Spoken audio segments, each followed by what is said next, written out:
சீமோன், ஒரு மணி நேரம் கூட எனக்காக விழித்திருக்க மாட்டீங்களா? மன்னிச்சிருங்க, ஒரு நொடி அப்படியே நான் தூங்கிட்டேன். உங்களுக்கு ஜெபிக்க கத்துக் கொடுத்தது ஞாபகம் இருக்கா?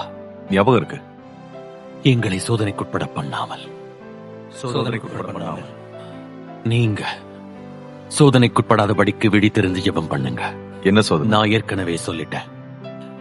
ஆவி உற்சாகம் உள்ளதுதான், மாம்சமோ பலவீனம் உள்ளதுதான் எனக்கு நல்லா தெரியும். இல்ல, அது ஒரு நிமிஷம் தான். திரும்ப அப்படி நடக்காது. நன்கு விழித்திருந்த ஜெபம் பண்ணுங்க. Get some